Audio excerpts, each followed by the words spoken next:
حجت بن الحسن صلواتک علیہ وعلی آبائہ فی عہد الساعۃ وفی کل ساعۃ من ساعۃ اللیل والنہار ولیہ وحافظا وقائدا وناصرا ودلیلا وعینا حتی تسکنہ ارضک طوعا وتمتعہ فیہا طویلا یا رب محمد وآل محمد صلی علی محمد وآل محمد وجل فرج آل محمد بواجب الانتار صلوات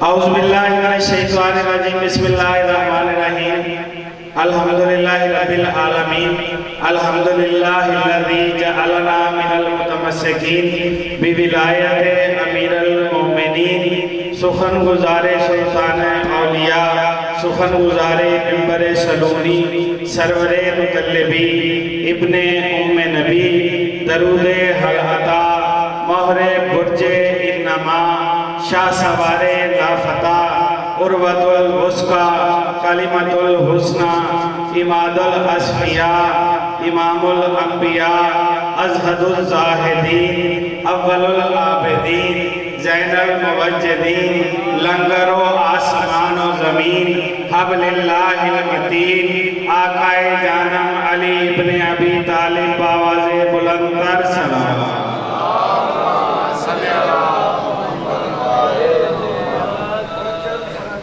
آپ سے سماس ہے کہ آپ سامنے آ جائیں آپ بھی تھوڑا آگے تشریف لے ہیں صدر بھائی تاکہ مجلس کا ایک سلسلہ بہتر بن سکے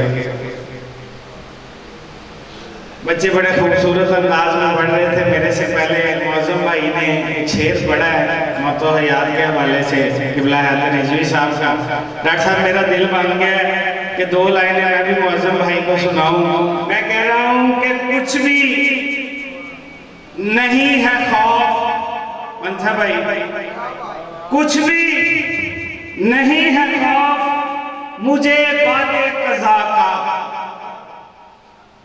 کچھ بھی نہیں ہے خوف مجھے بعد قضا کا مجھ کو یقین ہے کہ لحد میں مرتضیٰ آئیں گے مجھ کو یقین ہے کہ بعد موت مرتضیٰ آئیں گے میرے سے پہلے علامہ صاحب نے ایک حدیث تلاوت کی ہے اور میرا دل ہے کہ اس حدیث میں اور مولا کی امیر کائنات علی علیہ السلام کی جنگ بدر میں جو مولا کو لقب ملا ہے اشجاع العرب ہے توجہ اس پہ میں تھوڑی سی گفتگو کروں اور آپ سے دعائیں لوں قبلہ نے حدیث پڑھی ہے کہ مما لم یعرف امام زمانہ ماتا میتا جاہلیہ جو بھی اپنے وقت کے امام کی معرفت کے بغیر مرا وہ جاہلیت کی موت مرا رانا صاحب توجہ رکھیے گا ہم نے دیکھنا یہ ہے کہ ہم نے امام کی معرفت کیسے حاصل کرنی ہے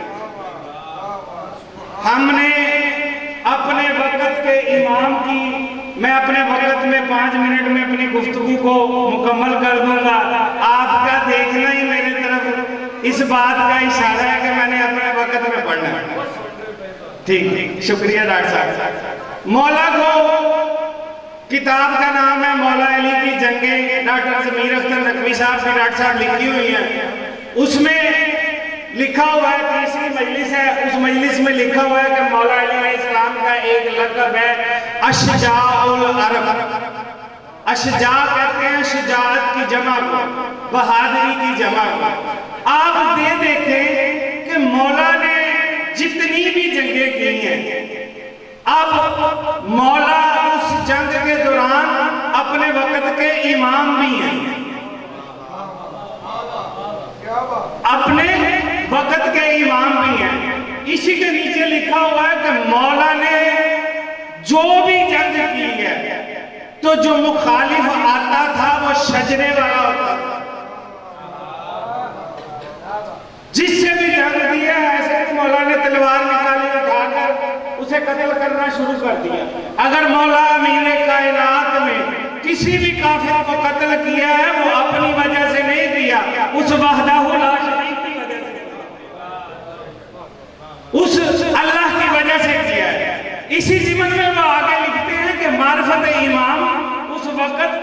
امام کی کیا ذمہ داری ہوتی تھی؟ گھوڑے پہ بیٹھ گئے جنگ کرنے چلے گئے یہ مقصد نہیں تھا.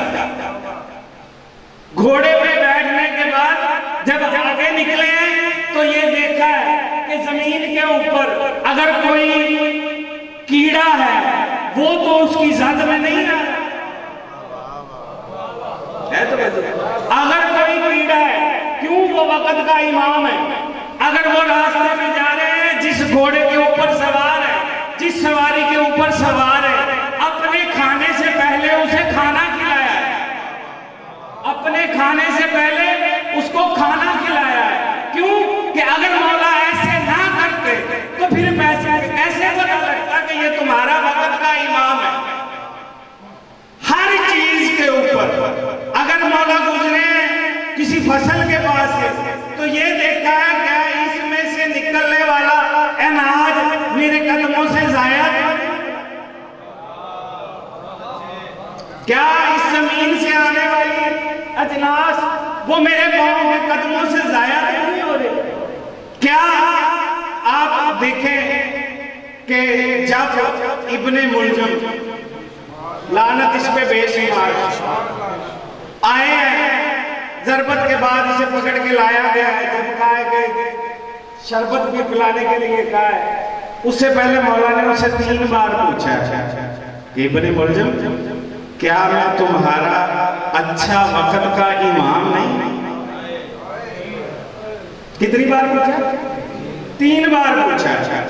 وہ خاموش رہا. پھر دوسری بات کہا کہ کیا ابن ملجم میں اس میں ایک معرفت کا ڈاکٹر صاحب ایک پہلو ہے وہ میں آپ کے سامنے رکھنا چاہتا ہوں. ہر بندے کی سوچ کا معرفت کا اپنا اپنا ایک نظریہ ہوتا ہے اپنا اپنا ایک معیار ہوتا ہے. قاسم شاہ جی تو مولا نے دوسری بار پوچھا کہ کیا میں تیرا وقت کا اچھا امام نہیں ہوں؟ وہ پھر خاموش. تیسری بار پوچھا کہ کیا میں تمہارا وقت کا اچھا امام نہیں ہوں؟ وہ پھر خاموش. تو مولا نے اپنے صحاب کی طرف دیکھ کے کہا کہ ادیب یہ اس لیے نہیں بول رہا کہ یہ میرا قتل کہیں یہود و نصارہ پہ نہ ڈال دے. توجہ رکھیے گا میرا قتل یہ یہود و نصارہ پہ نہ ڈال دے. پھر کہا ہے کہ حسن جاؤ جا کے شربت لے کے. مولا نے کہا یہ شربت پی. کہتا نہیں میرا روزہ ہے. جب کہا نا اس نے کہ میرا روزہ ہے بات سمجھنے والی ہے. میں مسائل سے ہٹ کے اپنے وقت کے امام کی معرفت اور اس کے بعد ایک ذمہ داری کا ہماری جو ذمہ داری ہے اس پہ میں بات کر کے ایک شعر چھوڑ کے میں اجازت چاہوں گا کہ مولا نے کہا ہے کہ حسن شربت لا. شربت لا کے دیا گیا. جب اسے کہا ہے کہ شربت پیو اس نے کہا میرا روزہ ہے. تو پھر مولا نے اپنے صحاب کے پاس کی طرف منہ کر کے کہا ہے کہ تم اس بات کے گواہ رہنا میرا قاتل کوئی یہودی اور نصرانی نہیں تھا مسلمان تھا. مقصد عزاداری کا ان ایام کا یہ ہے کہ ہم نے اپنے وقت کے امام کی پہچان کرنی ہے. ہم پہ کیا ذمہ داریاں لاگو ہوتی ہیں. رات میں بات ہو رہی تھی تو اس بات میں بھی یہی مقصد تھا کہ کیا ہم اتنے عزادار ہیں قدیمی عزادار ہیں آخری جملہ کر دی اجازت کہ ہم اپنے وقت کے امام کو 12 امام 14 معصومین علیہ السلام کو ہم اپنے امام اور ہادی مانتے ہیں. کیا ہمیں یاد ہے کہ میرے پہلے امام کے کتنی اولادیں ہیں کتنی شادیاں ہیں ان کے بچوں کی آگے کتنے بچے ہیں؟ ہم سب بیٹھ رہے ہیں. یہ ہمارے لیے ایک لمحہ فکریہ ہے. ہمارے لیے یہ سوچنے کی بات ہے. اب وہ وقت گیا کہ وہ جو پہلے والی خندق خیبر اور غدیر سنائی یا آئی نہیں. اب جو وقت ہے آگے آنے والا وقت ہے. پہلے تو جو بزرگ علماء ذاکرین مجالس پڑھتے تھے وہ لوگوں کو شیعہ کرتے تھے. وہ لوگوں کو شیعہ کرتے تھے. ڈاکٹر صاحب سوری ٹو سے واحد بھائی اب جو پڑھتے ہیں وہ دشمن کرتے ہیں. میری بات تھوڑی سی تلخ ہے. اب جو پڑھتے ہیں وہ دشمن کرتے ہیں. یہ آل محمد کا در ایسا در ہے کہ یہاں پہ آؤ گے تو کچھ ملے گا. مسکراؤ گے تو تمہارے لیے کھولا جائے گا، مانگو گے عطا کیا جائے گا۔ تو میری آپ سب سے التماس ہے، گزارش ہے کہ جو کچھ بھی سنیں اس کو دلیل کے ساتھ سنیں اور اس کو فہم کے ساتھ سنیں۔ یہ نہ دیکھیں بھی میں پڑھ رہا ہوں یا یہ چھوٹے بچے پڑھ رہے ہیں۔ میری دعا ہے کہ مولا کریم کربلا آپ کو اور آپ کے تمام خانوادہ کو صحت و سلامتی دے اور سلامت رہے، بآواز بلند تر صلوات۔